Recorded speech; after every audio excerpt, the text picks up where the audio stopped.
Assalamualaikum warahmatullahi wabarakatuh. Bismillah, Alhamdulillah, wassalatu wassalamu ala Rasulillah. Terima kasih tuan-tuan dan puan-puan bersama-sama dengan channel Empire Minda DDD. Seringkali Dr. Daniel mendapat pertanyaan daripada anak-anak muda berkaitan dengan rokok. Ada yang mengatakan bahawa tidakkah merokok itu hukumnya sekadar makruh? Mengapa ia diharamkan? Mengikut WHO, terdapat lebih kurang 1,3 bilion orang di dunia yang merokok. Dalam konteks Malaysia, mengikut kajian dan laporan 2015, 22.8% daripada populasi Malaysia adalah perokok. Ini bermaksud jumlah mereka lebih kurang 5 juta. Dan 1.4% daripada mereka adalah dari kalangan kaum wanita. Dan mereka rata-ratanya membelanjakan 10% daripada pendapatan isi rumah untuk membeli rokok. Tuan-tuan dan puan-puan, ini satu jumlah yang besar. 10% daripada pendapatan isi rumah dibazirkan untuk membeli dan menghisap rokok. Ada apa pada rokok? Mengikut kajian terkini, ketika seseorang menyalakan rokok, maka akan tercipta ketika itu lebih kurang 7,000 bahan kimia. Dan lebih kurang 70 daripadanya adalah penyebab kanser ataupun parah. Dipanggil sebagai karsinogen. Antaranya adalah benzin yang terdapat dalam bahan racun perosak. Dan juga formaldehyde yang digunakan untuk awit manyat. Dan juga vinyl chloride yang digunakan untuk membuat plastik. Dan banyak lagi. Dan sebahagian yang lain pula merupakan toxic metals ataupun bahan metal yang toksik. Antaranya ialah arsenik yang terdapat dalam racun tikus. Juga kadmium yang terdapat dalam bateri hari ini. Dan banyak lagi. Bahan-bahan ini ketika seorang perokok merokok, dia telah sudi memasukkan racun-racun ini dalam badannya. Dan bayangkan apa yang akan berlaku. Pastinya kemudaratan yang besar. Bukan kemudaratan yang kecil. Lantas mengikut CDC, Center for Disease Center and Prevention di Amerika, seorang perokok berisiko mengalami sakit jantung koronari. Berisiko dengan risikonya meningkat 2 ke 4 kali ganda lebih tinggi berbanding yang tidak merokok.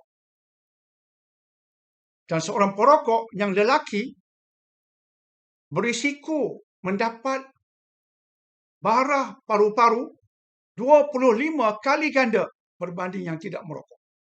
Dan seorang wanita perokok berisiko mengalami barah paru-paru 25,7 kali ganda berbanding yang tidak merokok. Dan jika seorang perokok menghisap rokok lebih kurang 20 batang setiap hari, maka dia berisiko mengalami stroke 6 kali ganda. Risikonya lebih tinggi berbanding yang tidak merokok. Dan WHO pada bulan Jun 2021 mengisytiharkan dalam masa setahun lebih kurang 7 juta orang mati disebabkan kesan merokok secara langsung. 7 juta orang. Tetapi kemudaratan merokok ini bukan sekadar menimpa ke atas si perokok. Juga menimpa kepada yang bukan merokok tetapi menghisap asap rokok. Mereka digelar sebagai passive smokers ataupun perokok yang pasif. Mereka bukan perokok, tapi perokok yang pasif. Mereka bukan menghisap rokok, tapi menghisap asap rokok yang dikeluarkan oleh perokok-perokok. Mungkin perokok itu suami mereka, anak-anak mereka, rakan-rakan sepejabat mereka, dan begitulah seterusnya. Dan mengikut WHO, setiap tahun lebih kurang 1,2 juta orang perokok pasif ini mati disebabkan asap-asap rokok, bukan disebabkan mereka perokok. 1,2 juta setiap tahun meninggal sebagai perokok pasif yang menghisap asap rokok yang dikeluarkan oleh perokok-perokok. Statistik menyebutkan bahawa perokok pasif ini berisiko mendapat sakit jantung 25% ke 30% lebih tinggi risikonya berbanding yang tidak merokok dan tidak menghisap asap rokok.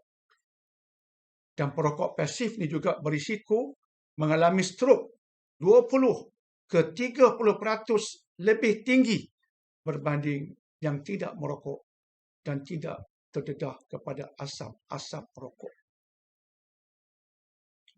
Jadi bolehkah kita katakan bahawa merokok ini hukumnya harus, sedangkan kemudaratannya besar ke atas diri, dan bukan sekadar ke atas diri, juga ke atas orang lain. Kita mendatangkan mudarat ke atas orang lain, kemudaratan yang boleh membunuhnya, itu kerja baik ke itu? Sebab itu para ulama mengatakan, ya, hukumnya pastinya bukan harus dan juga bukan makruh. Sebelum ini memang ada ulama mengatakan hukum merokok adalah makruh. Ya, betul.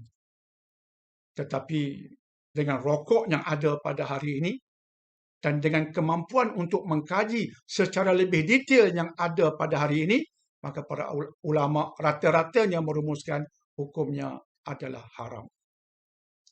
Apatah lagi Nabi SAW pernah bersabda berdasarkan sebuah hadis riwayat Imam Ibnu Majah yang tarafnya sahih. Nabi SAW bersabda, la dharara wala dirar. Jangan buat sesuatu yang mendatangkan mudarat dan jangan membalas dengan kemudaratan. Bahagian awal hadis itu menekankan jangan buat sesuatu yang mendatangkan mudarat.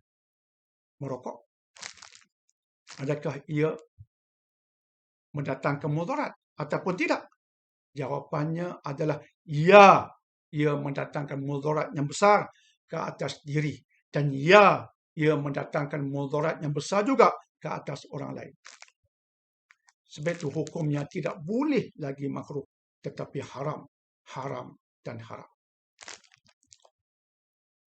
InsyaAllah kita akan bertemu dalam siaran yang berikutnya, siri yang berikutnya, sebab Dr. Daniel nak membicarakan tentang kesan negatif rokok ke atas otak. Itu dalam siri yang berikutnya. Jangan lupa untuk like, share dan juga subscribe. Wabillahi taufiq wa hidayah. Wassalamualaikum warahmatullahi wabarakatuh.